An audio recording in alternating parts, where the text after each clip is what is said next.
পুরো মাস রোজা রেখেছি আলহামদুলিল্লাহ। আমরা রাত্রে তারাবির নামাজ পড়েছি, কিয়ামুল লাইল করেছি, তাহাজ্জুদ করেছি। রাত্রে কয়টা অপশন ছিল নামাজের? রমজান মাসে রাত্রে কয়টা নামাজের অপশন ছিল বলতে পারো? তারাবি, কিয়ামুল লাইল এবং তাহাজ্জুদ। এখন আপনি বলবেন যে এটা ওয়াক্ত কখন কখন? আসলে আমাদের এই ভারত উপমহাদেশ সহ বিভিন্ন জায়গায়, আমি তো আগেই আপনাদেরকে বলেছি, তারাবির নামাজ রাসূল সাল্লাল্লাহু আলাইহি ওয়াসাল্লাম নিজেও পড়েন নাই, আবু বকর সিদ্দিক রাদিয়াল্লাহু তাআলা আনহু পড়েন নাই। তারাবি শুরু করেছেন ওমর রাদিয়াল্লাহু তাআলা আনহু। একদিন রাত্রে তিনি আসছিলেন, কাজ সেরে দেখলেন মসজিদে নববীতে বিভিন্ন লোক বিভিন্ন জায়গায় ভিন্ন ভিন্ন ভাবে সালাত আদায় করছে। তখন ওমর রাদিয়াল্লাহু তাআলা জিজ্ঞাসা করলেন যে এই সমস্ত লোকেরা কি করছে? তখন তারা বললেন যে এরা সালাত করছে, নামাজ পড়তেছে। তখন তিনি বললেন যে সবার তেলাওয়াতটা সুন্দর না, তোমাদের মধ্যে সবচেয়ে ভালো কারি কে, তেলাওয়াতকারী কে? তাকে সামনে দাঁড়া করে দিলেন এবং বললেন তুমি কি করবে? নামাজ পড়বে, তারা তোমার তেলাওয়াত শুনবে। এই তখন থেকেই তারাবির নামাজের প্রচলন শুরু হয়। আর যেটা হাদিসে আসছে সুমু নাহার কুমুল লাইল, তোমরা কি করো? দিনের বেলা রোজা রাখো, রাত্রের বেলা দাঁড়িয়ে সালাত আদায় করো। আর আল্লাহ তাআলা পবিত্র কোরআনুল মাজিদে বলছেন কি,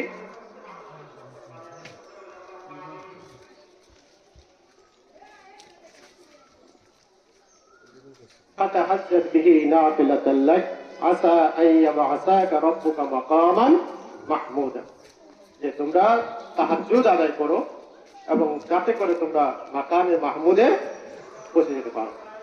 তাহলে এখানে এখন আমরা এই তিনটাকেই অনেকে আমল করি, কেউ একটা আমল করি, কেউ দুইটা আমল করি। এখন তারাবির ব্যাপারে যেটা, সেটা হলো সেটা ছিল কিন্তু মধ্যরাত্রে। কখন? ওমর রাদিয়াল্লাহু তাআলা যখন ঠিক করে দিয়েছেন ওই সময়টা ছিল মধ্যরাত্রে। কিন্তু এখন এসে দেখা যায় যে মধ্যরাত্রে তো অনেক উঠতে পারে না, মধ্যরাত্রে অনেকে উঠতে পারে না, যার জন্য আলেম ওলামারা চিন্তা করছেন যে এটা এশার নামাজের সাথে একসাথে পড়ে নিলেই ভালো হয়। তো এখন তারা এই এশার সময়, এশার পরেই তারাবির নামাজ শুরু করেছেন। এখন এটা নিয়ে বিভিন্ন রকমের কথাবার্তা আছে, সেইটা নিয়ে আমাদের কোনো আলোচনা না করলেও চলবে। আপনি 8 রাকাত করবেন, 20 রাকাত করবেন, আপনার যেটা সুবিধা মতো সেটা আপনারা আদায় করে থাকি। কিন্তু এর বাইরেও যেটা, সেটা হলো যে তারাবিটা পড়া অনেকের জন্য অনেক কষ্টকর হয়ে যায়। কারণ সারাদিন না খেয়ে ইফতার, রোজা রেখে ইফতার করার পরে মনে করেন যে 20 রাকাত নামাজ পড়া অনেক অনেক কষ্ট হয়ে যায়। এই ধৈর্য খুব কম মানুষের মধ্যেই দেখা যায়। তো যেহেতু একদিক থেকে সুবিধা হয়েছে, আরেক দিক থেকে একটু অসুবিধা হয়েছে। এখন মূলত কোরআনে বহু জায়গায়, বহুবার, বহু ভাবে আল্লাহ তাআলা তাহাজ্জুদের কথা বলেছেন। কিসের কথা বলেছেন? তাহাজ্জুদের কথা বলেছেন। কিন্তু দেখা যায় আমরা অনেকেই সন্ধ্যাবেলায় যত কষ্টই হোক আমরা ওই তারাবিটা পড়ি, তারাবি পরে শেষ রাতে আর উঠার আমরা অনেকেই তাহাজ্জুদ আদায় করি না। অথচ আর তাহাজ্জুদ হওয়ার জন্য একটা শর্ত আছে, কারণ আমি 3টা নামাজের কথা বলছি না। সন্ধ্যায় যেটা এশার নামাজের পরে করি সেটা হলো তারাবি। আর ঘুম না গিয়ে যদি আপনি মনে করেন রাত্রে, যদি মধ্যরাত্রে আপনি ঘুমালেন না, সজাগই ছিলেন। এখন মধ্যরাত্রে আপনি কি করলেন? নামাজ পড়তে থাকলেন। এরা কিন্তু তাহাজ্জুদ হবে না। এটা কি হবে না? তাহাজ্জুদ হবে। এটা হবে কি? কিয়ামুল লাইল, অর্থাৎ রাত্রিকালীন দাঁড়ানো, রাত্রিকালীন নামাজ। তাহাজ্জুদ হতে হলে অবশ্যই নামাজটা আপনার কি হতে হবে? ঘুমের থেকে উঠতে হবে। সেটা মধ্যরাত্রে হোক, মধ্যরাত্রে আগে হোক, বা মধ্যরাত্রে পরে হোক। হাজ্জাত শব্দ অর্থ হলো ঘুম থেকে জাগ্রত হওয়া। হাজ্জাত শব্দ অর্থ কি? ঘুম থেকে জাগ্রত হওয়া। ঘুম থেকে রাত্রিবেলা জাগ্রত হয়ে যে সালাত আদায় করা হয় তাকে বলা হয় কি? তাহাজ্জুদ। এছাড়া যে সালাত করা হয় সেটা হলো কিয়ামুল লাইল। আর আমাদের দেশে তারাবির যে নামাজ প্রচলন আছে, এটা তো সবাই আমরা জানি। তো যাই হোক, এই বিষয়গুলি নিয়ে আমরা অনেক সময় কি করি? গোলমাল পাকাইয়া ফেলি। তবে গুরুত্বের দিক থেকে তাহাজ্জুদের সমান, নফলের মধ্যে তাহাজ্জুদের সমান কোনো নামাজ নাই, তাহাজ্জুদের সমান কোনো সালাত নাই।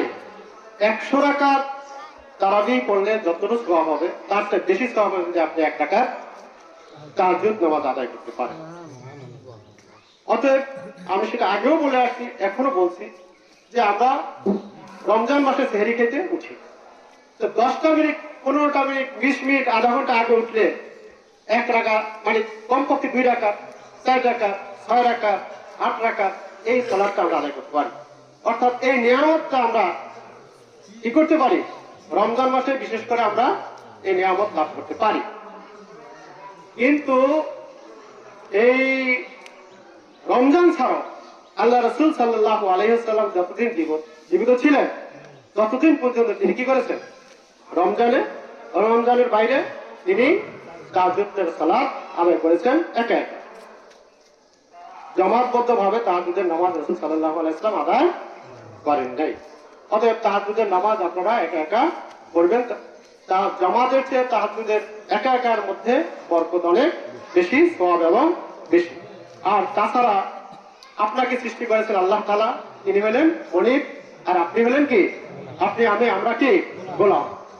তো গোলাম আর মনিবের সাথে যখন দেখা হয়, কারণ as-salatu mi'rajul মুমিন, নামাজ হলো মুমিনের মেরাজ। অর্থাৎ আল্লাহর সাথে আপনার সাথে কি হয়?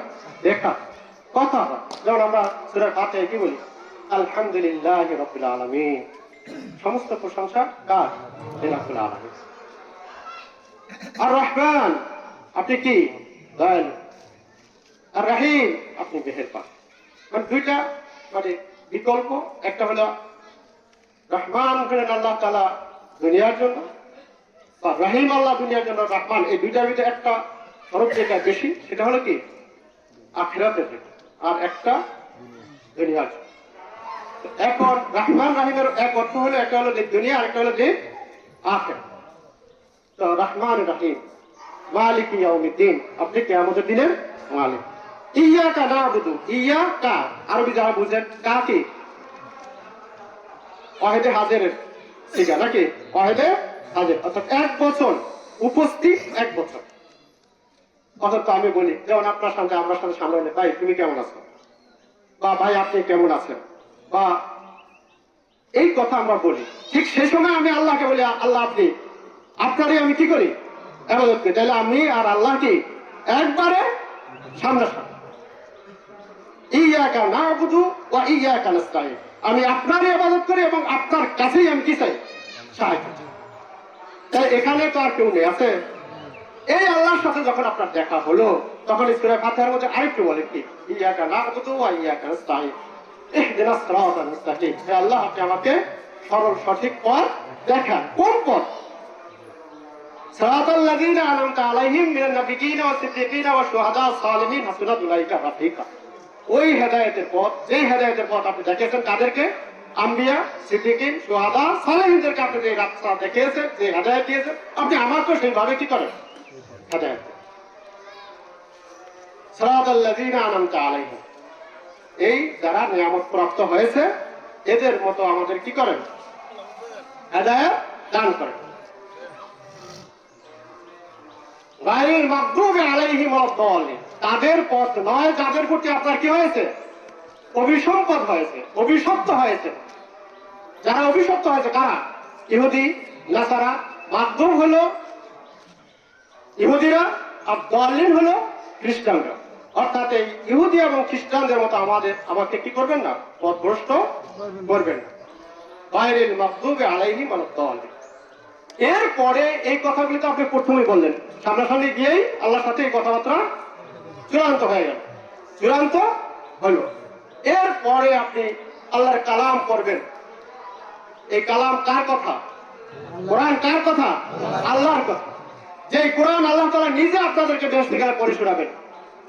কোন সূরা পড়ে শোনাবেন জানেন? সূরা আর-রহমান। আল্লাহ তাআলা নিজে সেদিন তেলাওয়াত করে আমাদেরকে শোনাবেন। যারা বেহেশতি হবেন তাদেরকে আল্লাহ তাআলা সেদিন সূরা আর-রহমান তেলাওয়াত করে শোনাবেন। এখন তাহলে যে আল্লাহ তাআলা আমাদেরকে সেই কোরআন তেলাওয়াত করে শোনাবেন, সেই কোরআন আপনি তেলাওয়াত করবেন, আল্লাহ শুনবে। সেই কোরআন আপনি তেলাওয়াত করবেন, কে শুনবে? আল্লাহ শুনবে। এখন আপনি বলবেন যে আমি তো অত বড় বড় সূরা জানি না, অত বড় বড় সূরা পারি না। কিন্তু না, আপনি যতটুকু পারেন ততটুকু করবেন। আপনি মনে করেন যে 4টা সূরাই পারেন, না পারেন না, বেশি পারেন না। প্রত্যেক রাকাতে একটা, মানে আপনি এক সাইডের কাছে 4টা পড়লেন, আবার পরের সাইডের কাছে 4টা পড়লেন, তা 2টা পারেন। কথার কথা, আপনি 2টা সূরাই পারেন। সূরা ফাতিহা ছাড়া 2টা সূরা পড়েন। ওই সূরাগুলি আপনি বারবার কি করেন? রিপিট করতে থাকেন, আর শেখার জন্য, মুখস্থ করার জন্য চেষ্টা করতে থাকেন। তাহলে আল্লাহর সাথে আপনার যখন দুইজন যখন একা একা, আর সেখানে কেউ নাই, তখন আপনার মনের কথা কার কাছে বলবেন? আল্লাহর কাছে, যে আপনার জন্য কিছু করতে পারে। এই দুনিয়ার কেউ কিছুই করতে পারে, কারো কিছু করার কোনো ক্ষমতা বা শক্তি নাই। কারণ আপনি মনে করেন যে নির্ঘাত এখানে আপনার মৃত্যু নির্ধারিত, পৃথিবীর সব মানুষ মিলেও আপনার মৃত্যুকে ঠেকাতে পারবে না। আর আল্লাহ তাআলা নির্ধারণ করেছে এখানে আপনার মৃত্যু হবে না, পৃথিবীর সব মানুষ মিলেও আপনাকে কিছুই করতে পারবে না। তাই যদি পারতো, তাহলে ইব্রাহিম আলাইহিস সালামকে নমরুদ কি করতে পারতো? তাকে আগুনে পোড়ানো, সেই তার জীবন জন্মের পর থেকে শুরু করে বিভিন্ন ভাবে তাকে মারার জন্য, হত্যা করার জন্য তারা চেষ্টা করেছিল, কিন্তু তাকে হত্যা করতে পারে নাই, তাকে আল্লাহ মালিক। ঠিক সেই ফিরআউন বাঁচার জন্য বহু চেষ্টা করেছিল, সেই নমরুদ বাঁচার জন্য অনেক চেষ্টা করেছিল। পৃথিবীতে বেহেশত বানাইছে, পৃথিবীতে থাকবে, এই পৃথিবী থেকে তারা যাবে না, কিন্তু তারা কি থাকতে পেরেছে? থাকতে পেরেছে? সমস্ত নমরুদ এবং ফিরআউনের যারা অনুসারী, তারা প্রত্যেকেই চায় যে আমি এই পৃথিবীতেই থাকবো, এই পৃথিবী থেকে আর যাওয়ার দরকার নাই, এই পৃথিবীতে আমরা থেকে যাব। কিন্তু দেখা যায় যে এই নমরুদ, ফিরআউন এবং হামানদের অনুসারীরা এই পৃথিবীতে কোনোদিনই টিকে থাকতে পারে নাই। তারা যখনই ক্ষমতায় এসেছে, যখনই তাদের কাছে ক্ষমতা এসেছে, তখন তারা চিরস্থায়ী ভাবে ক্ষমতাকে পাকাপোক্ত নিজের জন্য, সন্তানদের জন্য, নায়নাপুর একবারে 1000 বছরের জন্য তারা পাকাপোক্ত করার চেষ্টা করেছে। সম্প্রতিকালে আমরা আমাদের দেশে দেখেছি যে তারা যেই পরিমাণ টাকা পয়সা চুরি করেছে এবং বিভিন্ন দেশে পাচার করেছে, দেখা যায় এই টাকা দিয়ে বাংলাদেশের মতো একটা দেশ কয়েক বছর করতে পারত। ঘোষণা করে নাই, বানিয়ে বলতেছি। তারাও এই নমরুদ আর ফিরআউনের অনুসরণ করেছিল, কিন্তু আল্লাহ তাআলা তাদেরকে সম্মানজনক ভাবে তার পূর্বপুরুষকেও সম্মান দেয় নাই, এবং বর্তমান স্বৈরাচারকেও আল্লাহ তাআলা সম্মান দেয় নাই। এখন আমাদের এই কথাই স্মরণ করতে হবে সবসময় যে আমরা যদি এই স্বৈরাচার, সেই নমরুদ ফিরআউনের অনুসরণ করি, আমাদেরকে জিল্লতি বহন করতেই হবে। আর আমি যদি আল্লাহর রাস্তায় থাকি, একা যদি দাঁড়িয়ে থাকি ইব্রাহিম আলাইহিস সালামের মতো, তাহলে আল্লাহ তাআলা আমাকে অবশ্যই কি করবেন? ইবাদত করবেন। কেউ আমাকে একটুখানিও ক্ষতি করতে পারবেন না। অতএব আজকে আমরা মুসলিম, এই রমজান মাস, এই বদরের যুদ্ধেই মুসলমানদের প্রথম বিজয় লাভ হয়েছিল। কখন? এই 17ই রমজান মাসে কি হয়েছিল? বদরের যুদ্ধে, অসম যুদ্ধে মাত্র 313 জন মুসলমান আর 1000 বেশি কাফের, তাদের সামনাসামনি মোকাবেলা হয়েছিল। সেখানে কারা বিজয় হয়েছে? মুসলমানরা বিজয় হয়েছে।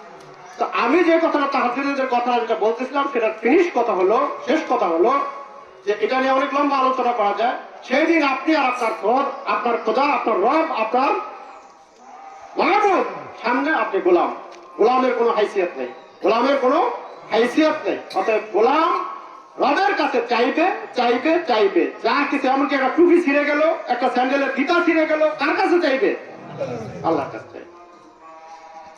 আল্লাহর কাছে দুইটা ফোঁটা পানি চেষ্টাতে পালান, উঠে জায়গায় দেখেন মনটা কত শান্তি লাগে, কত হালকা লাগে। একটা কথার কথা আমি আপনাদের উদাহরণ সহ বলতে পারি। আপনার একটা বহুত প্রয়োজন, কার কাছে? প্রধানমন্ত্রীর কাছে, অথবা মনে করেন যে প্রেসিডেন্টের কাছে, অথবা চেয়ারম্যান, অথবা ডিসির কাছে। আপনি সরাসরি যদি সেখানে কেউ নাই, আপনি আর ডিসি সাহেব বা আপনি আর প্রধানমন্ত্রী সাহেব, তখন আপনার যা যা দরকার, পাশে যে চামচা চুমচা থাকে তখন কিন্তু কথা বলা যায় না। যায়? চামচা থাকলে মন খুলে কথা বলা যায়? যায় না। এখন এখানে চামচার সাথে কোনো উদাহরণ থাকে না, কিন্তু কথা হলো আশেপাশে কোনো লোক থাকলে মন খুলে সব কথা, সব পাপের কথা বলা যায় না। আপনি এমন এমন পাপ করেছেন যে পাপের কথা মানুষ জানলে আপনার অবস্থা কি? কাহিলিয়ে যাবে।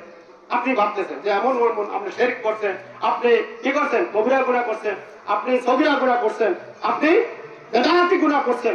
অতএব সেই গুনাহগুলি থেকে আপনি যদি আল্লাহ তাআলাকে চুপি চুপি চুপি চুপি বলে দেন যে আল্লাহ আমি তো এগুলি করে ফেলছি, মাওলা শয়তানের ওয়াসওয়াসা করে আমি করে ফেলছি, আপনি আর মাফ করার না, না মাফ করলে আমাকে আর এই মাফ করতে পারবেন না। ওই যে হ্যাঁ নাম যে বারবার ওয়াস মানে সে বারবার কি করতেছে?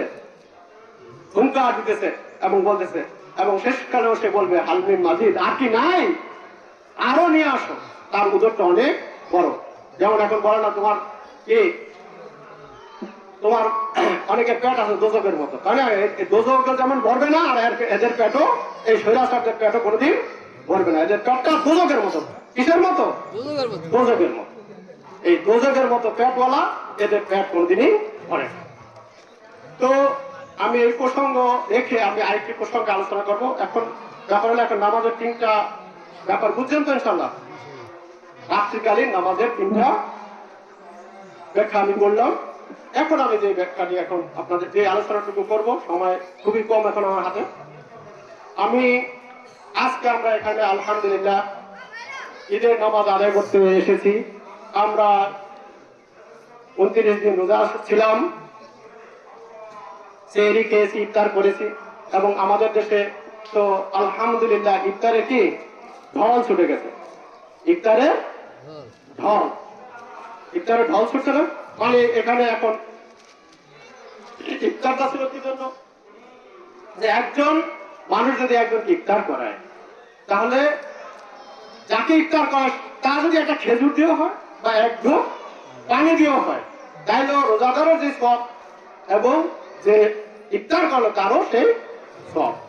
এখন এই সুন্দর সুন্নতটাকে, এই সুন্দর সুন্নতটাকে এখন রাজনীতি আলাদা কি করছে? হাইজ্যাক করছে। সারাদিন রোজা নাই, নামাজ নাই, ওখানে যে ঘুরি বস 1000 আইটেমের খাবার। কারণ আপনি কোন 1000 আইটেম আইটেম নেই, বুফে গেলে কত প্রকার খাওয়া জানেন? বুফে ইফতার যারা করে তারা কত আইটেম খাওয়া জানেন? বুফ বুঝেন মানে ওরকম খাবার। এই যেমন একটা মনে করেন পুরাটা হোটেল, চতুর্দিকে দুনিয়ার যত খাবার আছে মনে করেন ঘরে ঘরে ঘরে ঘরে কি করানো আছে? সাজানো আছে। আপনি যেটা ইচ্ছা বেহেশতের মতো খাইতে থাকে, নিজের মতো খালি মন চাইবে। তার বেহেশতের মতো হলো যে মনে করলেই তারা মুখে ঢুকে দিবে, এখানে হাত দিয়ে লইয়া খাইতে হয়। এই খাবার খায় আর কি করে? এখানে কাটতি করে, কাটতি। অর্থাৎ এটার মধ্যে রাজনীতি। এই সময় তো মানে অন্য সময় তো আর দেশের লোক বলান যায় না, খাওয়া দাওয়া দিলে তখন কিছু লোকজন আইয়া সেখানে রাজনীতি কথাবার্তা বলা যায়। এখন এই সুন্নত এখন হয়ে গেছে কি রাজনীতি। এগুলি আমাদেরকে স্মরণ রাখতে হবে। আমরা ইফতার অবশ্যই করাবো, অবশ্যই করাবো, অবশ্যই করাবো। কি জন্য? যে আল্লাহ রাসূল বলেছেন যে এক ঢোক পানি অথবা একটা খেজুর দিয়ে ইফতার করালে রোজাদারের সমান সওয়াব হয়। এই সওয়াব কামানোর জন্য আমরা অবশ্যই কি করব? ইফতার করাবো এবং সারা দিন আমার আজীবন আমি করাতেই থাকবো। এখন যারা রাজনীতি করে এটা তাদের হিত হয়, আবার বিপরীত হয়। তেমন কি শোনা যায়, ওই যে এখন একটা ওই জানি আমেরিকায় কি জানি হয়েছিল, শয়তানে আকবর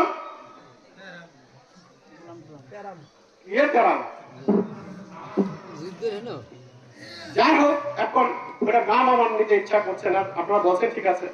তো সেও এখন ইফতার পার্টি করে, সেও কি করে, ইফতার পার্টি করে, ইফতার পার্টি করে, করে না, করে। তো এখন এখন সবাই ইফতার পার্টি করে, তাহলে এটা কি রাজনীতির থেকে নিকৃষ্ট পর্যায়ে রাজনীতি হলো না? সে হলো একটা ইহুদি বা খ্রিস্টান, সেও এখন ইফতার পার্টি করে। তো আমরা ইফতারের সুন্নতকে ধ্বংস করার জন্য এই দেশে অনেক চক্রান্ত হয়েছে, এই পৃথিবীতে অনেক চক্রান্ত হয়েছে। কারণ মুসলমানদের যে কোনো সুন্নতকে ধ্বংস করার জন্য বিভিন্ন রকমের ষড়যন্ত্র হয়েছে। এই ষড়যন্ত্রের বিরুদ্ধে আমরা পূর্ব যেভাবে রুখে দাঁড়িয়েছি, এখন আমরা রুখে দাঁড়াবো। আজকে তারাই কি করতেছে, আজকে ফিলিস্তিনে আমার ভাইরা, আমি যে কথা বলতেছিলাম, আজকে আমরা এখানে খোলা ময়দানে বসে কত সুন্দর ভাবে আমরা কি করতেছি, ঈদের নামাজ আদায় করতে এসেছি, রোজাও থেকেছি, আমরা কি করেছি, ইফতারও করেছি, সেহরিও করেছি।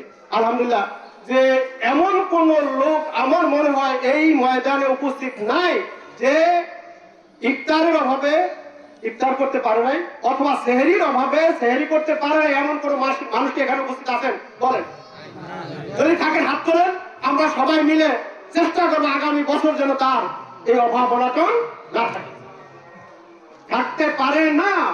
অতএব আজকে এমন কেউ এখানে হাত তুলতে পারেন নাই যে কি হয়েছে, যে আমি সেহরি খাইতে পারি নাই, আমি ইফতার খাইতে পারি নাই।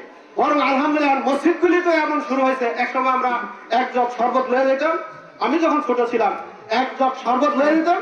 তা এই এক জগ শরবত, এই আগে ছিল কি দুটা চাল লয়ে যেত, হাতে একটু দুই আঙুলে চাল নিত, হাতে বিসমিল্লাহ করে মুখে দিত, আর এক গ্লাস পানি খাইতো। এই তো ইফতার ছিল নাকি? এক সময় ছিল না, ছিল না? আমি মিথ্যা কথা বলছি? ছিল। এরপরে একটু শরবতের ব্যবস্থা হয়েছে, হয়েছে না? একটু জগে করে দেখা যেত বাড়ির পাশে যে একটু বিত্তশালী আছে, একটু ধনী মানুষ আছে, সে কি করতো, একজন শরবত পাঠিয়ে দিত, সবাই মিলে ইফতার করতো। আর আজকে আলহামদুলিল্লাহ মসজিদে, প্রত্যেকটা মসজিদে হাজার হাজার টাকা তোলা হয় কি জন্য? ইফতারের। এখন সেখানে ইফতারের পরে আমরা বাড়িতে হয় নাই, কিন্তু মসজিদে অন্তত 5-10টা আইটেমের কি হয়, ইফতারের আয়োজন হয়, হয় না? হয় না? হয় না? তাহলে আমরা এত সুন্দর ভাবে ইফতারের ব্যবস্থা আমরা নিজেরাও করতেছি এবং সমাজও আমরা মসজিদে করছি। আলহামদুলিল্লাহ, এটা একটা পজিটিভ দিক, এটাকে আমি খারাপ বলছি না, যে আমরা এখন আর সেরকম গরিব এই দেশে নাই যে নিজে ইফতার খাইতে পারে না। কারণ আমি যে একটা কাজ করে আমি জরিপ করে দেখেছি যে নিরেট কি আপনার ফেতরা পাওয়ার মতো লোক আমি খুঁজে পাইনি, আমি পাইনি যে ফেতরা পেতে পারে উপযুক্ত একজন মানুষ এই এলাকায় আমি খুঁজে পাইনি। যে ফেতরা কে পাবে যে আজকে রোজার ঈদের দিনে সকালবেলা তার ঘরে একটু মিষ্টিমুখ করা বা এক বেলা খাওয়ার মতো তার ব্যবস্থা নাই, এরকম লোকদেরকে আগে প্রায়োরিটি দিতে হয়। এরকম লোক কি এই দেশে আমাদের এলাকা আপনাদের জানা মতো কেউ আছে? আছে, জানা মতো আছে, যে এক বেলা সে কি করতে পারে নাই, ঈদের দিন সকালবেলা তার ঘরে আগুন জ্বলবে না, এমন লোক কি আছে দেশে? তাহলে দেখা গেল যে আলহামদুলিল্লাহ আমাদের অর্থনৈতিক ভাবে আমরা কি অনেক স্বাবলম্বী। আর এই তো গেল ফেতরার ব্যাপারে। জাকাতের ব্যাপারে যে আমরা যাই, যখন দেখি যে জাকাত পাওয়ার মতো লোক, অরিজিনাল জাকাত পাওয়ার মতো লোকেরা কিন্তু জাকাত এখন পায়। আর জাকাত পাওয়ার জন্য অনেকে কিন্তু বিভিন্ন রকমের হাত পাতে, বিভিন্ন করে কি করে, হাত পাতে, যে আসেন আমি তো নিজে নিতেই পারব না, তাহলে একটা কি করে একটা পকেট বানায়, একটা পকেট বানায়, পকেট বানিয়ে সেই পকেটের মধ্যে একটু অন্যভাবে ঘুরে গেড়ে এই কাম করি, করিয়া করে না? হয় না? হয় না? হয়। তবে জাকাত পাওয়ার লোক যে নাই তা না, তাদের সংখ্যাটা অনেক কমে গেছে, অনেক কমে গেছে আলহামদুলিল্লাহ। এখন আমাদের দেশে আমরা এত সুবিধায় আছি, এত ভালো আছি, আর সারা পৃথিবীর 70%, এই পৃথিবীর 70% সম্পদ কাদের কাছে? মুসলমানের কাছে। কার কাছে? মুসলমানের কাছে। 70% ধন সম্পদ মুসলমানের কাছে থাকা সত্ত্বেও এই স্বৈরাচারী শাসকদের গোষ্ঠীরা সারা পৃথিবীতে এইভাবে জুলুম করে তারা ক্ষমতায় বসে আছে। সেটা হোক সৌদি আরব, সেটা হোক ইরাক, সেটা হোক সেই আপনার লেবানন, সেটা হোক সেই আপনার মিশর, পৃথিবীর যত বড় বড় মুসলিম রাষ্ট্রগুলি আছে অধিকাংশ আর সবচেয়ে বড় ধনী রাষ্ট্র যেগুলি সেগুলি সব হলো রাজতন্ত্র। কি রাজতন্ত্র? অর্থাৎ রাজার বলা রাজা, যেটাকে আল্লাহ রাসূল সাল্লাল্লাহু আলাইহি ওয়াসাল্লাম সম্পূর্ণভাবে হারাম করে দিয়েছে। কারণ ইসলামের সাথে আর কোনো কিছুর কি নাই, সম্পর্ক নাই। আপনি বলেন এই বোতলের মধ্যে, একটা বোতলের মধ্যে আছে কি মদ, একটা বোতলের মধ্যে মদ। এখন আপনি যদি একটা লেবেল লাগাই দেন ইসলামী শরবত, হ্যাঁ, বা সুরা, তাইলে কি এরা হালাল হয়ে যাবে? হবে। এখন ব্যাপার হচ্ছে আমরা ইসলামী সমাজতন্ত্র, ইসলামী রাজতন্ত্র, ইসলামী গণতন্ত্র সম্পূর্ণভাবে কুফর এবং শিরক। সেটা না চাই। কারণ গণতন্ত্র মানে হলো জনগণের আইন, জনগণের দ্বারা জনগণের প্রতি। অর্থাৎ মানুষের আইন বানাইবো, মানুষের লেখা বানাইবো, আর মানুষের প্রতি সেটা কি করবে? ব্যবহার করবে। তাহলে কোরআনের সাথে কোনো সম্পর্ক নাই। অতএব রাজতন্ত্র, রাজা যা বলবে তাই আইন।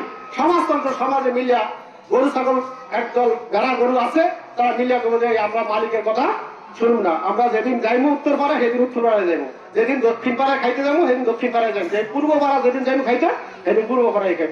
মালিকের কোনো কথা শুনুন না। তারপর মালিক কি করবো? কথা হলো না, একদিন, দুই দিন, তিন দিন, এখন কষাইখানে কে ছাপ্পা কষাইখানে নিলে কি করে? সাইজ করে না, কষাইখানে সাইজ করে।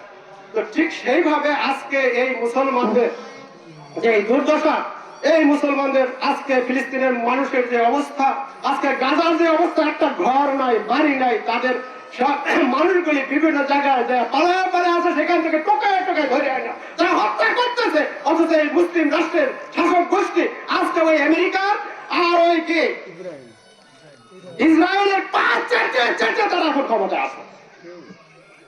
কি একদল ওই আমেরিকাকে খুশি করতে চেষ্টা করে আমেরিকাকে খুশি করতে পারে নাই, শেষ পর্যন্ত কি হয়েছে? গণেশ উল্টে গেছে, গণেশ উল্টে গেছে। কারণ আরেক দলও আছে, একদল আরো বহু দল আছে, এখন তারা কি করতেছে? ওই আমেরিকার বাবাকে খুশি করার জন্য, ইসরায়েলকে খুশি করার জন্য তাদের পাশায়, তাদের পায়ে তেল মারতেছে, আর তাদের পা চাটতেছে। কি চাটতেছে? পা চাটতেছে। কিন্তু তারা যদি সত্যিকারের মুসলমান হতো, আজকে এই ফিলিস্তিনি ভাইদের যে দুর্দশা, এর জন্য তারা অন্তত একটা প্রতিবাদ করত, তাদের জন্য একটা ফান্ড তারা ক্রিয়েট করত, এবং তাদের জন্য কিছু যার যা শক্তি এবং সামর্থ্য অনুযায়ী, মনে করেন এই দেশে যদি এই ফিলিস্তিনিদের জন্য কেউ কিছু করার জন্য এই রাষ্ট্রীয় ভাবে বা বড় একটি সংগঠন যারা বলতো যে আমরা ফিলিস্তিনিদেরকে কি করতে চাই, সহযোগিতা করতে চাই, আপনি বলেন 1000 কোটি টাকা এখানে জমা হতো না? বলেন এখানে যারা উপস্থিত আছেন, আপনার পকেটে টাকা নাই, তারপরে আপনি বাজার করার টাকাটা আপনি অবশ্যই ফিলিস্তিনিদের জন্য দিয়ে দিতেন না? তাহলে মনে করেন প্রত্যেকটা মানুষ, এই বাংলাদেশের এই 18 কোটি মানুষ যদি 100টা টাকা করে দিত, 1000 টাকা, 1 লাখ টাকা, 1 কোটি টাকা দেওয়ার মতো মানুষের বাংলাদেশে বহুত আছে, তারা যদি ফিলিস্তিনের জন্য দিত, তাহলে ফিলিস্তিনিদের আর এই অভাব থাকতো না।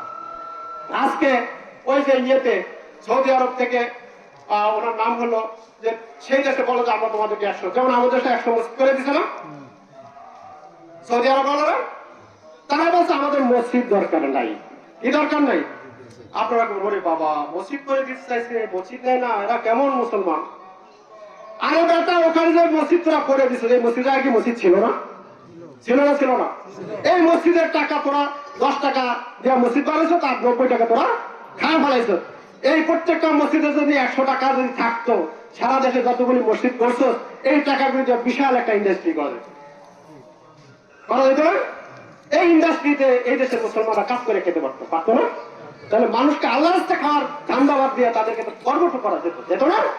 কিন্তু তা তারা করে না। সৌদি আরব ওরা কি করতে দিব? আমরা মসজিদ বানাইতে দিব, জাকাত দিব, অল্প কয়েক টাকা। তো তুই খরাতে থাকবি, কম সবসময় তোরা আমার পাশা। আর ওদের টাকা সব জমা কোথায়? এই মুসলিম কান্ট্রির সমস্ত টাকা মিলে আমেরিকায় জমা করে। আর আমাদের টাকা দিয়েই আমাদের জন্য বোম বানায়, আর আমাদের মাথার উপরে ফালাই দেখে যে ওই জায়গায় বোমটা এটা ফালাইলে কয়জন মরলো, এক বোমে কয়জন মরলো, আর কয়টা বায়ু ছাপ হলো। আমাদের টাকা দিয়ে আমাদেরকে কি করতেছে? গিনি পিগ বানিয়েছে, আমাদের করে কি করতেছে? ব্যবহার করে দেখতেছে। আর আমরাও যে ঠিক আছে যা করেন আপনারা যা করেন, আমরা কিন্তু আপনাদের সমর্থন দিয়েই যাব। কারণ আমাদের গতিটা ঠিক থাকলে হলো। কি থাকলে হলো? আমার গদিটা ঠিক থাকলে হলো। প্রত্যেকটা মুসলিম রাষ্ট্রে, ইসলামী রাষ্ট্রের সমস্ত শাসক গোষ্ঠী এই আমেরিকা আর এই ইহুদি এবং খ্রিস্টানদের পাঁচাটা খোলাম হয়ে আমাদের শাসন করতেছে। অতএব আমাদের সময় এসেছে, ইমানের দাবি আছে যে আমরা এগুলিকে কখনোই কি করবো না, তাওয়াক্কা করবো না। কারণ আল্লাহ তাআলার সাথে ওই যে তাহাজ্জুদের সময় যেরকম দেখা হয়, আবার বেহেশতেও আপনার সাথে আর আল্লাহর সাথে কি হবে, দেখা হবে, যদি আপনি ভাগ্যবান হন। আর যদি দুর্ভাগা হন তাহলে কি ওই হাসরের ময়দান থেকে খুযুহু ওয়া গল্লুহু সুম্মাল জাহিমা সাল্লুহু, ধরো, বান্ধো এবং কি করো, জাহান্নামে নিক্ষেপ করো। ধরো, বান্ধো, খুযুহু মানে কি, তাকে ধরো, গল্লুহু তাকে নিক্ষেপ করো। কোথায়? তাকে ধরো, গল্লু শব্দ অর্থ কি, তার বান্ধো, টাইট করে বান্ধো, কারণ যেন এই লড়াচড়ার কথা সুযোগ সে না পায়। খুযুহু ওয়া গল্লুহু সুম্মাল জাহিম সাল্লুহু, তাহলে এই জাহান্নামে তাকে কি করো, নিক্ষেপ, আর সেখানে অনন্তকাল চলতে হবে। অতএব আমরা মুসলমান মুখ দিয়ে দাবি করলে হবে না। আর আমাদের এত সুখ স্বাচ্ছন্দ্য, আমরা তো আছি সুখের তালে। তো অমুক আইছে, কারণ একজন ইসলামিক শাসক যদি কোন দেশে আসে, তখন তারা আগে চালের দাম আগে ছিল 32 টাকা, এখন কি 30 টাকা হলো কিনা। তুই দুনিয়ার লাভটাই চালি, কি চালি, দুনিয়ার লাভটা চালি, আখেরাতের লাভটা তুই চালি না। আমরা কত বড় শিরক করতেছি, আমরা বলতেছি কি সমস্ত ক্ষমতার অধিকারীকে মানুষ, জনগণ, সমস্ত ক্ষমতাকে আমরা দেয়ালে দেয়ালে লিখি, এবং আমাদের নেতারা কি স্লোগান দেয়, সমস্ত ক্ষমতার মালিক জনগণ, জনগণের ক্ষমতা আমরা জনগণের হাতে কি করবো, পৌঁছে দেবো, বলে না? তাই নাকি শিরক নয়? ক্ষমতার মালিক হলেন আল্লাহ, আর আপনি ক্ষমতার মালিক হয়ে গেলেন জনগণ। এটা কি শিরক হলো না, হলো না? বলেন, শিরক হলো কি হলো না? তাইলে যিনি আমাদেরকে সৃষ্টি করেছেন তিনি আইন দিবেন, বিধান দিবেন, আর এখন আইন বানায় তারা কতগুলি গরু আর ছাগল, যাদেরকে আমরা ভোট দেই আর না দেই, আর আল্লাহও ছিল না, রাসূলও ছিল না, আল্লাহ সম্বন্ধে তাদের কোনো ধারণা নেই, তাদেরকে আমরা কোথায় পাঠাই, সংসদে পাঠাই। আর এবার ভোটটা কোথায় দেবো, বলতে পারে ওই গরুটারে ভোট দিস না, তারপরে গরুটারে গিয়ে ভোট দিব, তার গরুটা না দিলে ছাগলটারে দিব। তো ওই যে ছাগলটারে ভোট দেওয়া, ওইটাও তো একটা গণতন্ত্র অংশ, কারণ গরু আর ছাগলে কয় ভোটে কি হয়েছে, ডিফারেন্স হয়েছে। এটা যদি না হয় তাহলে তো কম্পিটিশন হইলো না, হইলো, তাহলে সে কি হইলো না, নির্বাচন হইলো না। তাহলে সে হোক বা না হোক, তোমার ভোটের কারণে এই ভোটটা হলো, এইটার দেখো কিভাবে আপডেট করছে। এটা ছিল মুসলিম রাষ্ট্রের একজন শাসক হবে, তার হাতে সবাই কি করবে, বায়াত হবে, কি হবে, বায়াত হবে। কারণ রাসূল সাল্লাল্লাহু আলাইহি ওয়াসাল্লামের পর যিনি খলিফা হয়েছেন, তার হাতে সবাই কি হয়েছে, বায়াত হয়েছে। এখন বায়াত তো আর সবাই একটা হইতে পারবে না, এখন কি দাও, সিল মারো ভাই, সিল মারো।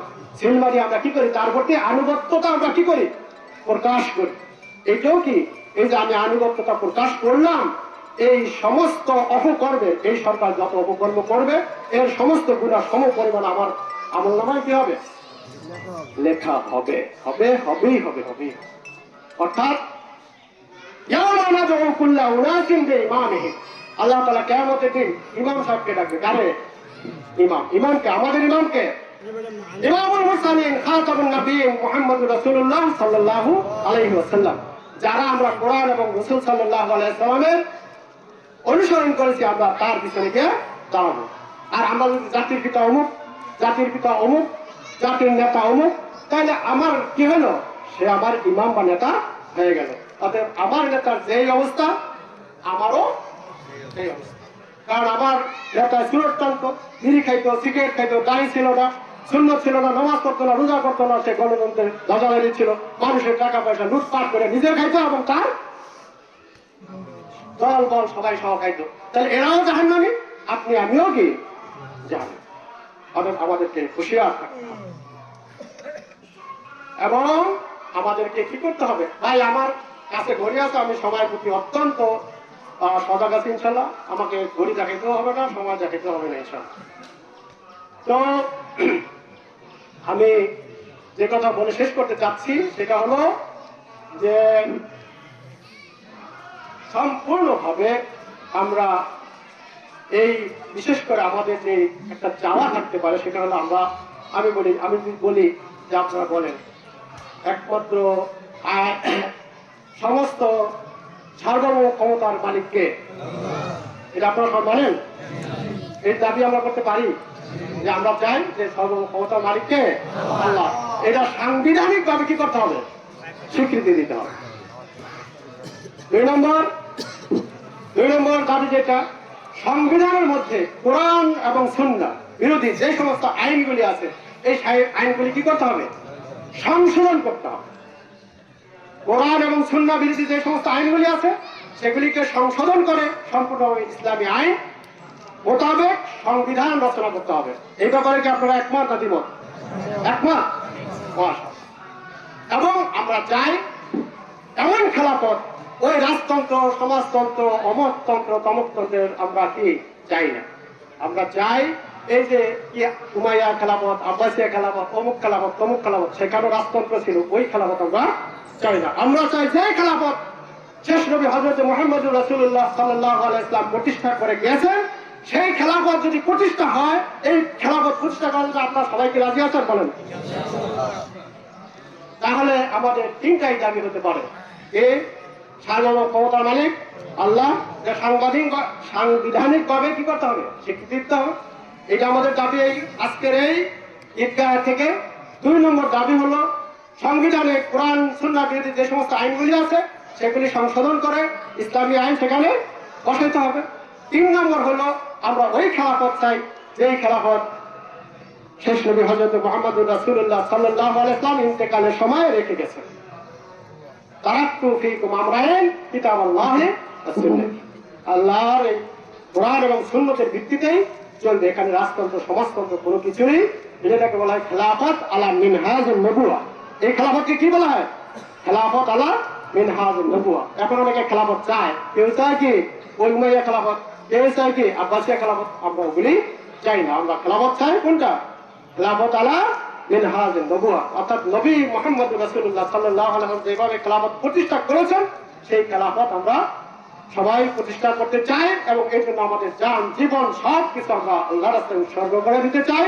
এবং ফিলিস্তিনি ভাইদের সাথে আমরা সবাই ঐক্যমত পোষণ করি এবং তাদের প্রতি আমরা সমবেদনা জ্ঞাপন করি এবং আল্লাহ তাআলা তাদেরকে যেন মুক্তি দেয়। এবং আমাদের এমন পরিস্থিতি হলেও যেন আমরা আল্লাহর কাছে দোয়া করি, হে